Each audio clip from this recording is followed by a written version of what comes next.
Good afternoon এইস কিচেনের বন্ধুরা, এইস কিচেনে সবাইকে স্বাগত।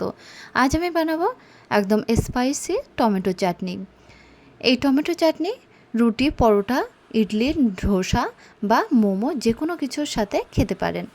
টমেটো চাটনি বানানোর জন্য এখানে আমি নিয়েছি 4 থেকে 5টা টমেটো, একটা পেঁয়াজ, 4টে কাঁচা লঙ্কা, কিছুটা রসুনের কোয়া, একটা লেবু, বেশ কিছুটা ফ্রেশ কারি পাতা, পুদিনা পাতা, ধনিয়া পাতা এবং চীনাবাদাম। প্রথমে মিডিয়াম ফ্লেমে একটি কড়া বসে কড়ার মধ্যে 3 থেকে 4 চামচ সরিষার তেল দিয়ে দেবো। এই তেলটা গরম হয়ে গেলে দিয়ে দিচ্ছি হাফ বাটি চীনাবাদাম। আর তার কিছুক্ষণ পরে দেখুন টমেটোগুলো আমি প্রত্যেকটা হাফ করে কেটে নিয়ে তেলের মধ্যে দিয়ে দেবো। রসুনের কোয়াগুলোও দিয়ে দিচ্ছি, কাঁচা লঙ্কাগুলো একটু কেটে নিয়ে দিয়ে দেবো। প্রথমে চীনাবাদামগুলো ফ্রাই হয়ে গেছে, এগুলো তুলে নেব। তারপরে টমেটোগুলো উল্টে পাল্টে বেশ ভালোভাবে হালকা করে ফ্রাই করে নেব। দেখুন ততক্ষণে কাঁচা লঙ্কা এবং রসুনের কোয়াগুলো কিন্তু হালকা করে ফ্রাই হয়ে গেছে। এখন ধনিয়া পাতাগুলো তেলের মধ্যে দিয়ে দেব।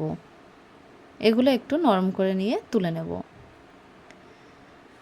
টমেটোর গায়ের থেকে যখন খোসাটা একটু হালকা উঠে আসবে তখন কিন্তু টমেটোগুলো আমরা তেল থেকে তুলে নিচ্ছি।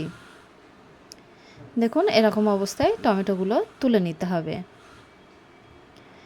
এরপরে টমেটোগুলো খোসা ছাড়িয়ে একটা ব্লেন্ডার জারের মধ্যে দিয়ে আর টমেটোর সাথে ধনিয়া পাতা এবং বাদাম, কাঁচা লঙ্কা, রসুন সমস্ত কিছু একসাথে দিয়ে দেবো। আর দিয়ে দিচ্ছি ছোটো চামচের হাফ চামচ লবণ, 1 চামচ চিনি এবং দিয়ে দিচ্ছি হাফ চামচ গোলমরিচের পাউডার। এই সবগুলো একসাথে বেশ ভালোভাবে মিহি পেস্ট করে নেব। তারপরে একটা প্লেটের মধ্যে আমি ঢেলে নেব। এখন আমি আরেকটা পেঁয়াজ নিয়েছি, সেটাকে একদম ছোট ছোট করে কুচিয়ে নেব। আর লেবুটা কেটে নিলাম, নিয়ে কুচানো পেঁয়াজ এবং লেবুর রসটা কিন্তু দিয়ে দিচ্ছি টমেটো চাটনির উপরে, দিয়ে ভালোভাবে মিশিয়ে নেব। এখন একটা তড়কা প্যান নিয়ে নিলাম এবং প্যানের মধ্যে 2 চামচ সরিষার তেল দিয়ে তেলটা গরম হয়ে গেলে ছোট 1 চামচ গোটা সরিষা এবং 5টা থেকে 6টা শুকনো লঙ্কা এবং ফ্রেশ বেশ কিছুটা কারি পাতা এবং ছোট 1 চামচ কাশ্মীরি লঙ্কার পাউডার দিয়ে দেব।